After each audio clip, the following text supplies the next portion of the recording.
Selamat pagi Bapak Ibu yang terkasih dan salam sejahtera buat kita semuanya. Pada pagi hari ini mari sama-sama kita siapkan hati dan pikiran kita. Kita akan membaca dan merenungkan kebenaran firman Tuhan melalui program podcast Makanan Rohani.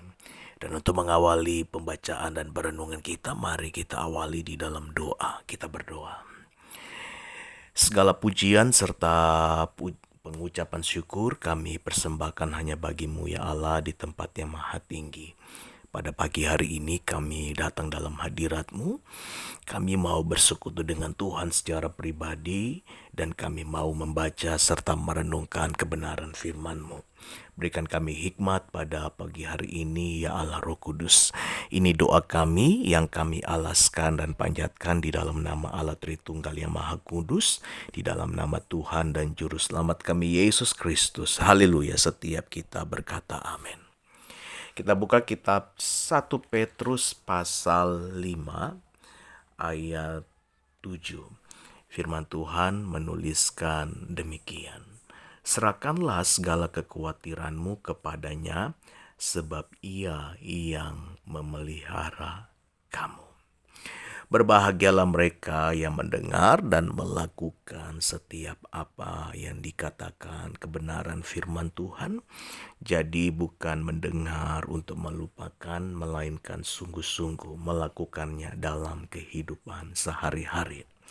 Tema renungan kita pada pagi hari ini adalah pemeliharaan Tuhan di tengah penderitaan. Bapak Ibu yang dikasihi oleh Tuhan, kita sudah membaca dan merenungkan ya beberapa hari terakhir ini sebuah perenungan yang menyadarkan kita tentang panggilan kita sebagai orang yang percaya. Ya. Panggilan untuk hidup menderita karena iman. Ya, kita tidak perlu malu, kita tidak perlu takut dengan panggilan itu. Sebab apa? Sebab adalah sebuah kehormatan dan kasih karunia kata firman Tuhan, ya.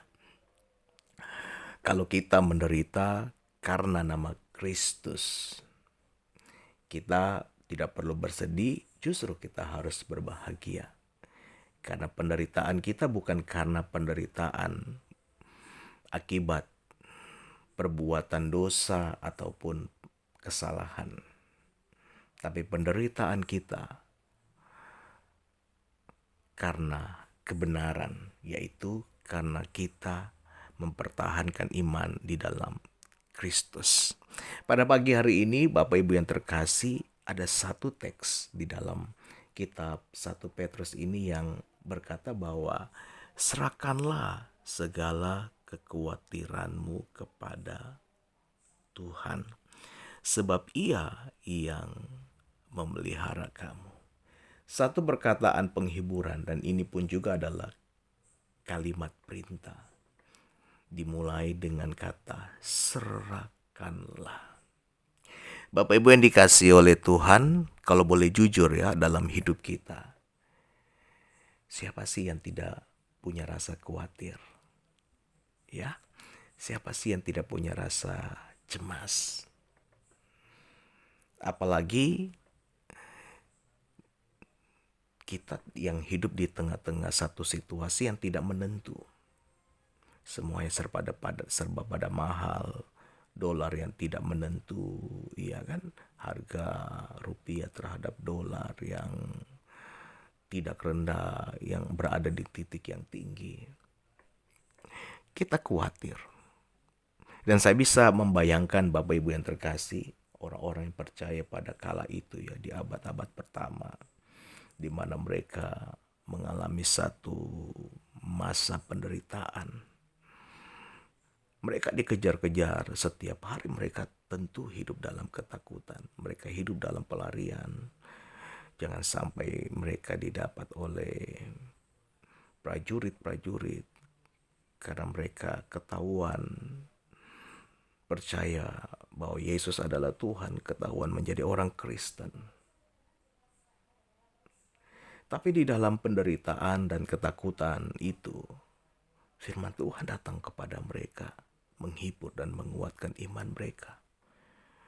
Bahwa mereka tidak perlu khawatir, justru mereka harus menyerahkan kekhawatiran mereka kepada Tuhan. Sebab apa? Tuhan yang memelihara mereka. Bapak Ibu yang dikasihi oleh Tuhan, demikian pula juga dengan kita yang hidup pada hari-hari yang terakhir ini. Allah selalu memelihara kita. Situasi yang terjadi, baik itu perang ataupun kesulitan ekonomi, krisis ekonomi, ini tidak akan pernah berakhir, Bapak Ibu yang terkasih, sampai kedatangan Kristus yang kedua kali.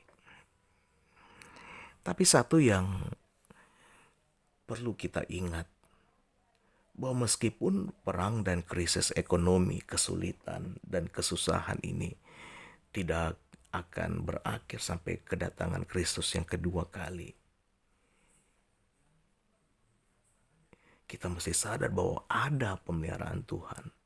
Meskipun di tengah krisis, meskipun di tengah situasi perang, Tuhan masih memelihara kita. Ini yang mesti kita yakini dalam hidup kita, Bapak Ibu yang terkasih, bahwa Allah tidak pernah meninggalkan kita. Amin. Allah selalu menyertai kita. Sebab itu adalah namanya, itu adalah identitas Tuhan.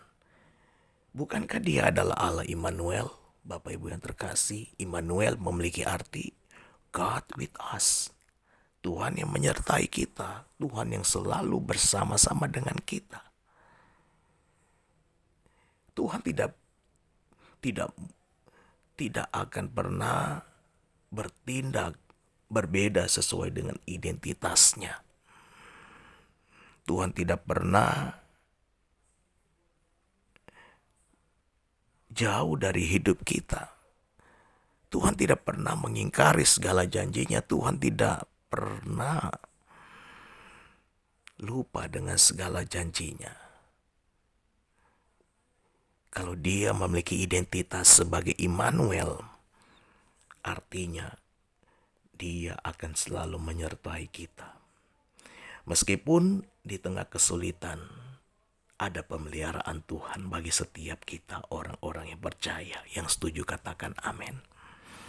Nah, ini pesan Tuhan bagi setiap kita pada pagi hari ini, Bapak Ibu yang terkasih.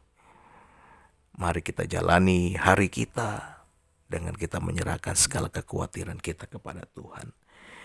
Ya, kita tidak perlu berhenti karena kita takut. Kita tidak perlu berhenti bekerja, berhenti berkarya karena rasa khawatir.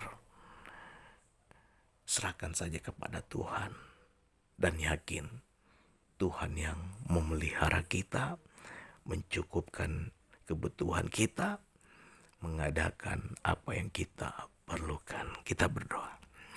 Terima kasih buat firman yang kembali hadir bagi kami pada pagi hari ini. Bapa di sorga, berkati setiap orang yang percaya yang mendengarkan program ini. Di dalam nama Tuhan Yesus Kristus, haleluya. Amin.